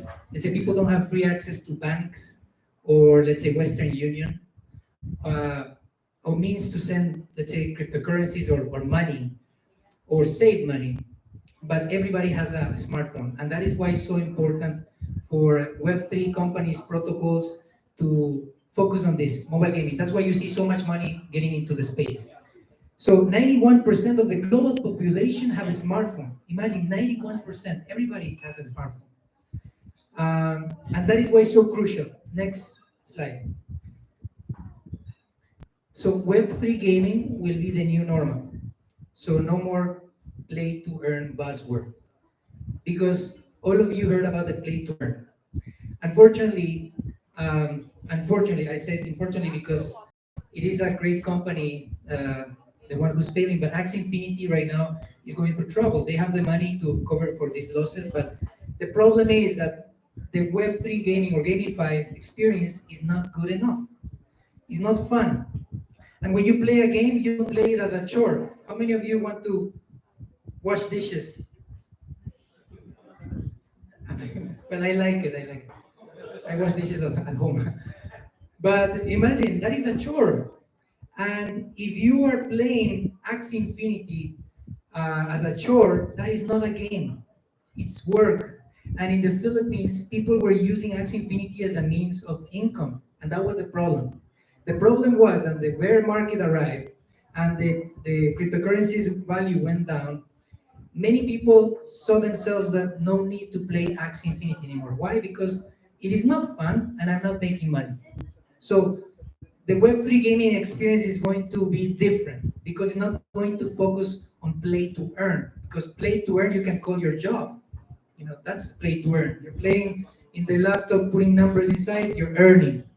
Also pay to earn, because the GameFi, initial stage of GameFi, you have to pay to be able to play.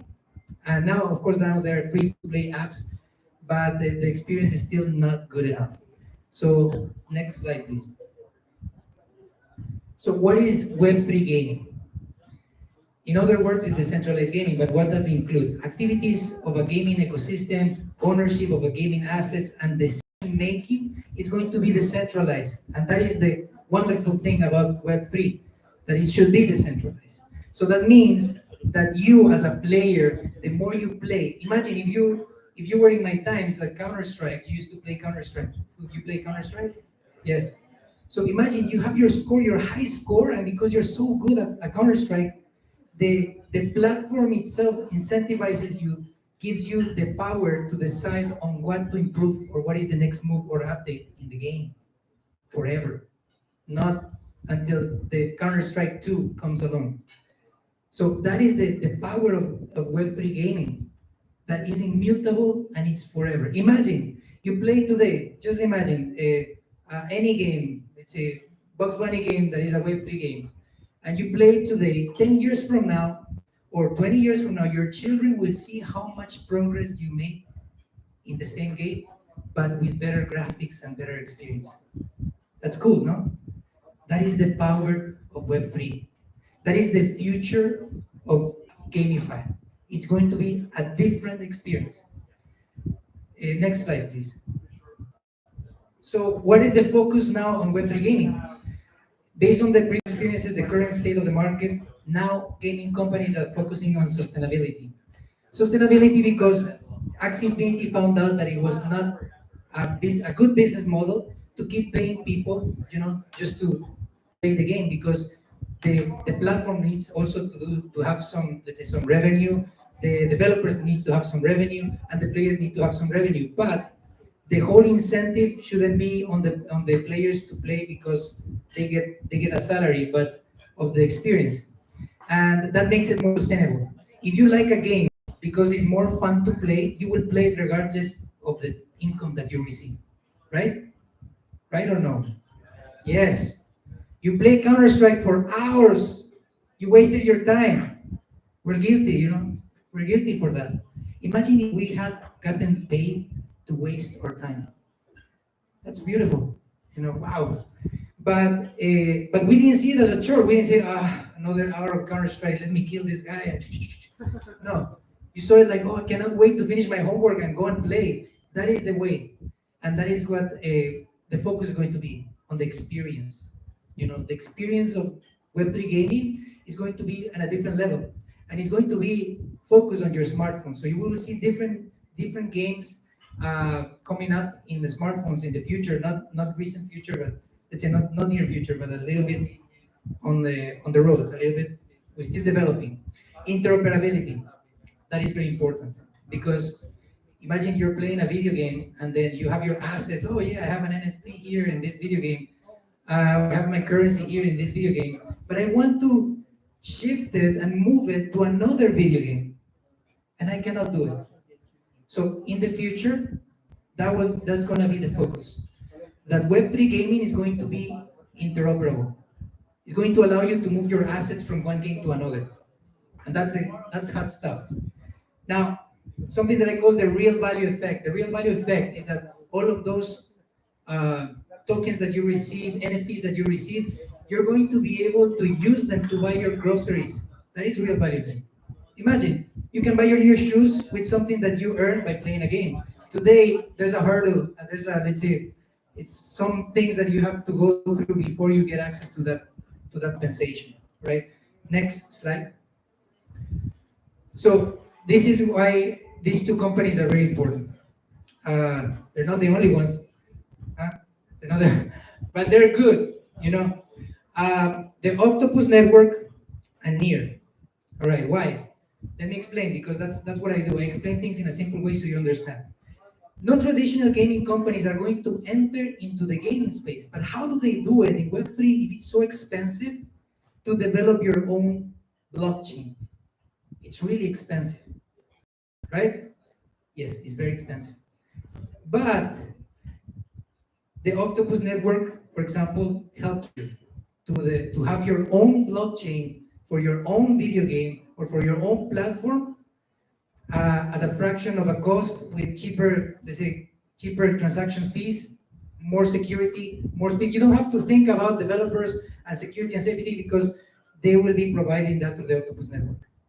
So that leaves you the hurdle of thinking about coding, security, those things, transaction speed, and allow you to focus as a game developer in the experience. That is why it's so important. And also, new companies, right? That's what I was saying. New companies with their own blockchains will enter into the gaming space, and that is good. And not only gaming space, other industries will leverage this from Web3 gaming. Like for example, Vuro, the platform the startup that I lead, we are bringing video game experience into a productivity platform. So imagine you want to punch your boss. You say, oh no, this guy, let's get into a match. So imagine your two avatars, you can bring it to a match, a very quick match, and have a fight, and then you earn tokens because of that. That's nice, no? Then you release the tension. You say, boss, you're the best player, you're the best fighter, but I beat you there. So that is why it's so important. Near protocol allows transactions, allows safety, allows gas fees, or if you know what is a gas fee, let's say, to put it there, to be lower and let's say cheaper. So these two, the combination of these two is very crucial. All right. Next slide, please. Now you're going to ask me, but what else? What else can we see in the future for Web3 gaming? it's happening already that there's a game called Dark Forest, and you are a hunter in the space, and you are looking for other planets to conquer, and you play it on your browser or in your phone in your browser, and then you connect your wallet. But what happens is that you use the blockchain uh, to navigate through that map. And in the blockchain, your moves, your conquest, everything gets stored forever. And then, but nobody else can see it because they use a certain, let's say, they call it zero knowledge proof. Let's say to validate the transaction. So that shows in the if you see the transactions on the blockchain in the video game, you can see that certain person is already at a different level, but you do not know the strategy that they use or where they go through because it is hidden from the people's eyes. But what is good about this type of video game, because it sounds boring, I know, but what is good about this is that not only players earn, because right now there's some play to earn capabilities here, but people play because it's fun. And the second thing is that developers also earn. There's a group of developers that they, because it's open source, that's also Web3 is open source, blockchain is open source majority. So they saw the code, and then you can improve the coding, you can add features to the game, and then you get compensated by that. So if you know coding, you're a developer and you see the game, you get to the code, to the source, and then you develop your own features, and developers are earning money like that. Because, for example, there's a feature that allows them to see all the maps in the space in the galaxy for 24 hours. You can see all the players where they are. So it disappears, but you pay money for that. It's not like a cheat code because you're not going to defeat them just by looking at where they are, but it allows you to strategize, and they get incentivized by that. So thank you very much. That was the presentation, and see you in the next one.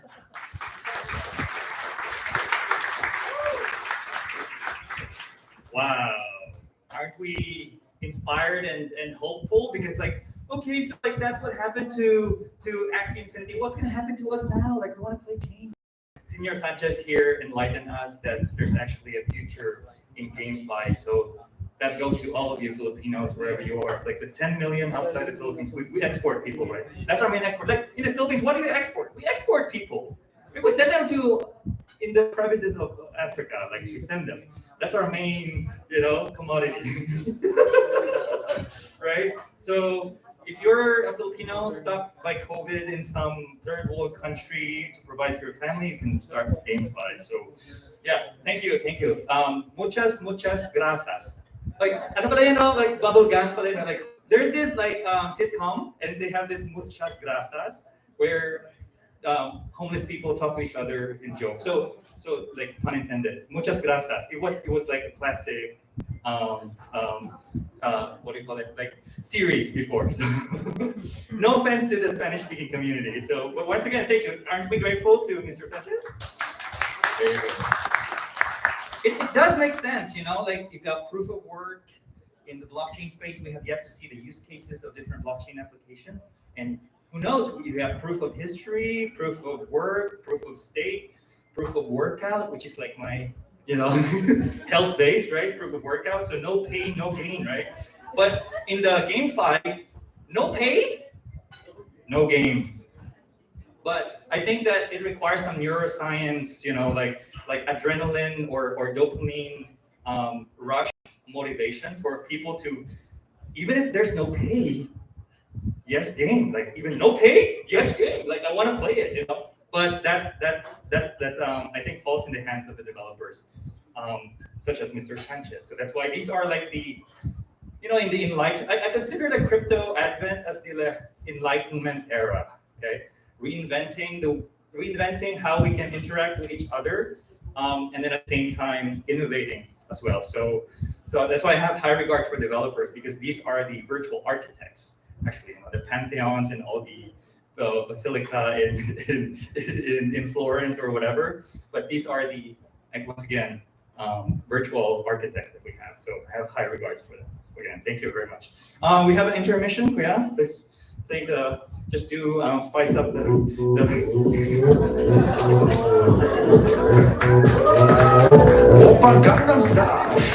Wait, tama na. I still have some dignity in me. You know, it's not easy to entertain people. That's why I have high regard for them.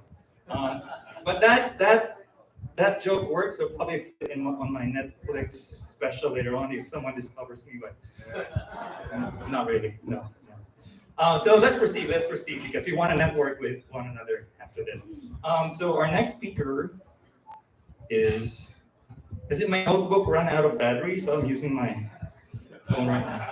No, that's actually. How could an analog be low battery?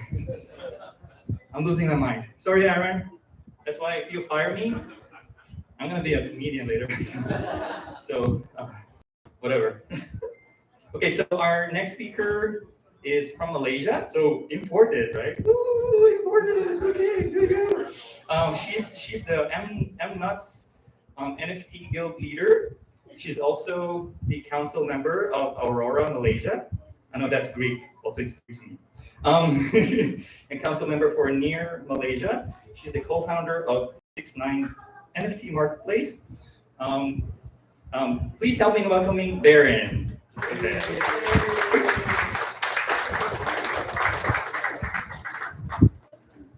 Thank you, Art, and yeah, maybe I just move forward. So, yeah, I think the speakers are awesome. Yeah, they pretty much cover most of the topic. So I just briefly give the introduction of 369, which is the NFT marketplace built on top of Aurora.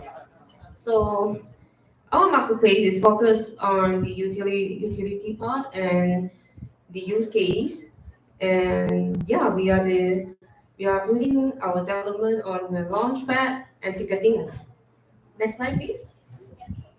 Yeah, as you know, Aurora is also building on Near. So thanks to David, he already covered pretty much of it. So the next slide.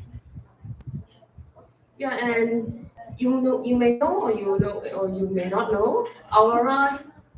Why it is so beautiful? Because of the bridge, the Ethereum connect to the Ethereum bridge. We are so called the Ethereum virtual machine. The next one, please.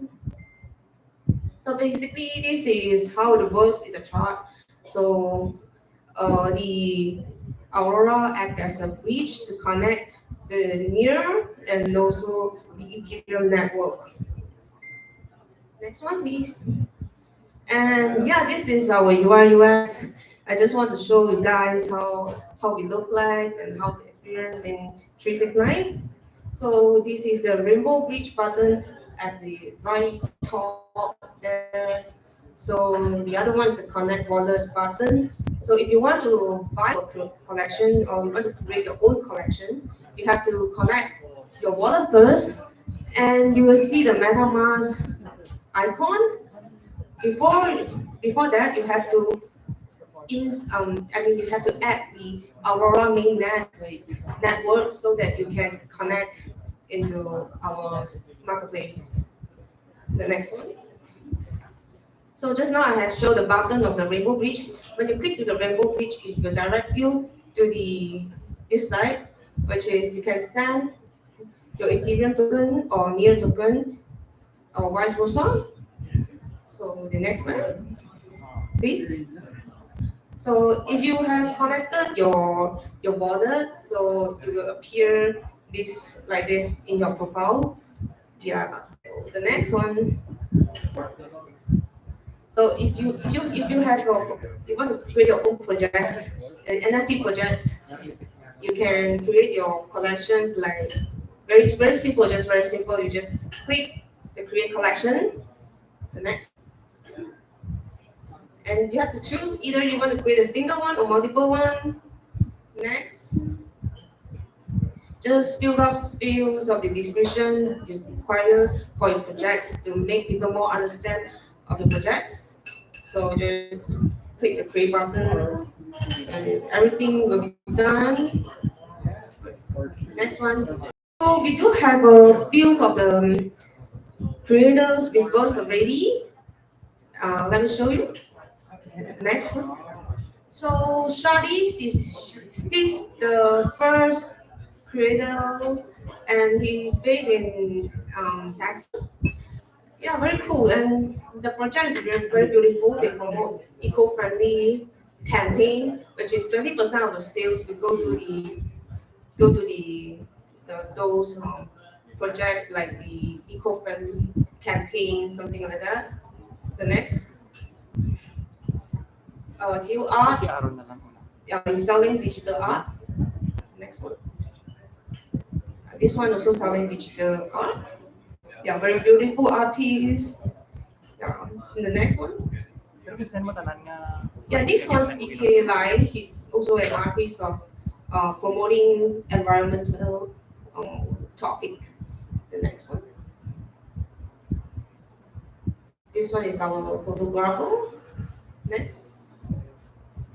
Mazer is she's a designer, illustrator, and also a writer, and she wants to promote the tourism in Pai. The Pai is actually, I mean, if not mistaken, this is a province in Thailand. The next one. Next, please. I think there's something wrong with the slides. So I think, so pretty much that's it.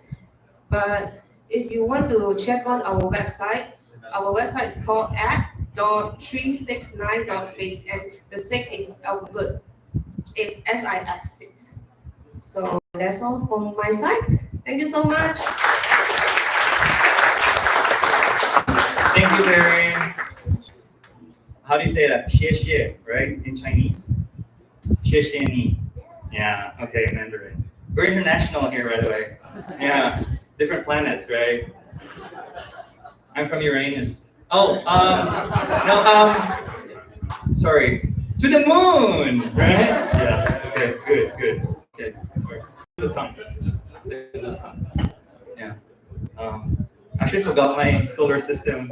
I think Pluto was taken out, right? Haven't been updated. Is it still? It's back? Okay. Wow. The prodigal son returns. Okay. So is this the slide? No. Oh, I think I can go on this one. Yeah, okay. Just this one is fine. So let me introduce you first.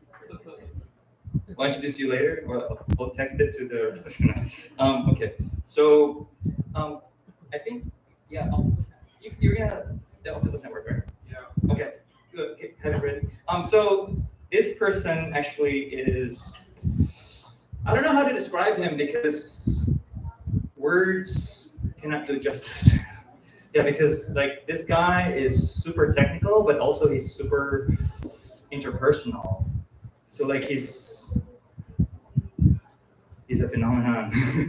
Yeah. So that's how I met this guy last year. But the more I get to know him, the more qualities that I appreciate about him. Yeah, I'm getting personal here. Yeah, for sure. I really appreciate this person. So I'll just read what has been sent to me here. He's a seasoned consultant skilled in conceptualization and structuring crypto and blockchain projects, backed by experience in sales, marketing, business. You know what? This mask is getting in the way. So like, okay. I don't have a face to show you anyway. So like, this is how I look, right? Okay, I've accepted it. You know, they made fun with my nose before, but who knows what? Like, if you don't love yourself, who else will, right? Yeah. Justin Bieber, love yourself. Okay, so he's got experience in sales, marketing, business development, branding, PR, community management with blockchain and traditional industry. So like traditional and then neo technology, like the best of both worlds. Record of success in developing campaigns, strategies, and solutions that have generated multiple fold of millions in revenue growth. Recognized for his ability to build relationships with key personnel and close large sales in heavily competitive markets. Well-versed in sales, life cycles, and skilled strategist and negotiator. Wow, okay. We should send him to like Palestinian, Israeli, like how to negotiate, yeah, world peace. And then exceptional trainer and mentor with skills to motivate peak individual performance from team members while driving sustained forward growth momentum. This is like a polymath, right? A renaissance man to me, really. So help me in welcoming Aaron Ting.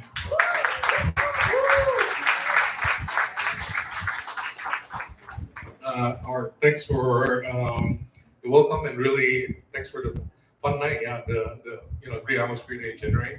Really appreciate it, and really glad that you're part of Octopus Network. And I'm really grateful to our speakers, Christian. I learned so much about regulation, and not only that, what's the thinking behind it and everything. So that really helps.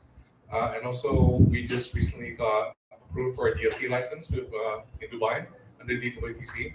So we're sort of registering that company. So yeah, it's I think it has to be regulated in order for the industry to grow, especially after what happened. And then we start to realize hey, 3AC, you're large institutional, but you're acting like a DGen, and there's so much interest out there, and there's so much money out there, it's ready to flow in. But I think if the regulation is not there and people don't have a certain degree of certainty, it will be almost irresponsible to actually come in at this time, right? So we hope that there's a lot of the regulations would sort of come into place to a point where sovereign wealth funds and people like that are comfortable to come in and make a real change.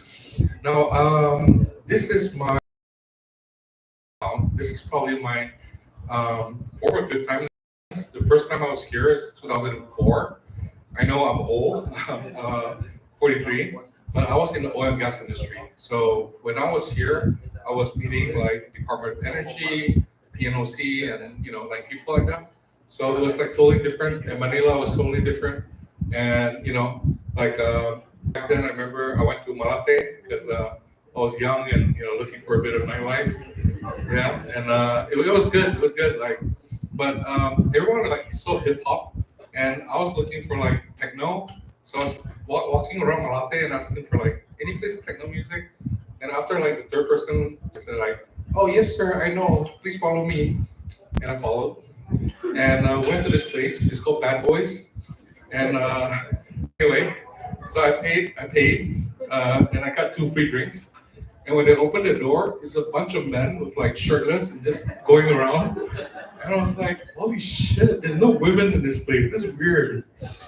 But I have to get my drink, right? Because, I just started working. So, money is important, especially beer. You don't waste it. So I said, where's the bar? The bar is upstairs. So I went up the stairs, and it was terrible because the guys keep bumping into me. But it wasn't oops, sorry. It was oh, I'm so sorry. So anyway, I had at least 10 of those incidents. I went up there, got my beer. I was in the corner, drinking beer like this. And then I got out of the place. And then I realized that it was all my fault. The reason why is because the name is not Bad Boys, it's the Bad Boys, BED. Yeah, so anyway, this my funny story. Much art, but yeah. So I really appreciate Sinu Jose, for the taking the responsibility for the first one, and also talking about future of gaming, Web3 gaming. Really exciting, and also shout out to Mikey. What Mikey's trying to do is pretty amazing as well. It's no code NFT marketplace, and I think it's going to enable a lot of enterprises and big brands to come into the space, which I think is really important. Now, what I'm going to talk about is obviously Octopus Network, but I think more importantly, I think we have to question, why are we here? Right. We're talking about, Web3 gaming, Axie Infinity, we're talking about a lot of stuff, but we have to zoom out and see what's happening in the world. And what's happening right now is crazy. You have 100-year, what do you call that, heat wave in India, 100-year drop in Europe, I mean, you have like, stock market crash, that's like 100-year event, it's like almost comparable to like the depression in some ways, so you have all these things happening. But if you look back on history, right, like, yeah, 100 years ago, 200 years ago, 300 years ago, like every single point, like almost like the beginning of the century, we have a new way of thinking. It's a new generation, it's a new century, new way of thinking. And one thing is guaranteed, change is gonna happen. Like, before the United States of America came into being, I mean, what were they? They were a colony, right, of, of Britain. And society back then was so like, either like you're the royal family, you're the kings and queens, or you're the nobles, or you're just like, yeah, the normal people, and they wanted that change. They don't want a country ruled by kings, they want a country ruled by the people. So hence you have the United States. But prior to that, there was a lot of like activists back then that was, in Europe, and that was working towards the idea. So that idea did not come, just like that. So the beginning of this last century, you got World War One, World War Two. You had like, I don't know, communism, socialism. Like we had a whole bunch of like different ways of like just governing, right, or a different structure for society, right. And there was a bit of a war between the different kind of like ideals and systems. And I think the same thing is going to happen. If you look at blockchain, what blockchain is so much more than just like, hey, transferring your token, right? Because now we're talking about something like, a programmable organization. So basically, when you create a smart contract, it's like a contract between two parties. You can extend that to, for example, a company, right? Because a company essentially is a contract, right, with the government to establish an entity, and you have your directors, shareholders, and everything like that. So now it's like, hey, I can turn all this into code, and I can have relationships, and that is hard coded. So you can actually have like decentralized organizations, and these decentralized organizations does not have to be relationships between humans. A robot, a program can actually, be in control of a crypto wallet. So now we're really talking about the future because we're talking about like IoT, we're talking about artificial intelligence, So that's how exciting it is, right? But all this is just talk, right? If we don't base it on something real. So I'm gonna talk about where we belong in this space, what I do, where we belong in this space, and how we contribute to this space in our own very special way. Okay, and how we do that is we're at the part of a story where there's two very important projects that came up a couple of years ago. Number one is Polkadot. If you guys, anyone heard of Polkadot before? Raise your hands. Okay. No. Okay, it's fine. Yeah. And number two is Cosmos. So why are these two projects important? Is because they solve two major issues. One is building a blockchain. If you wanted to have your own blockchain with your own consensus and build everything from ground up, just 3 years ago, you probably spend millions of dollars and you need a team of 30, 40, 50 people, and you may not succeed, right? So that's how hard it is to have your own blockchain. But now you can do it in 2 days time, literally 2 days time. And I know there are people that are talking about like, I have this GameFi and this crazy because I get so many users, but the more users there are, the more expensive the gas fees. And the more expensive the gas fees, then, it sort of like turns into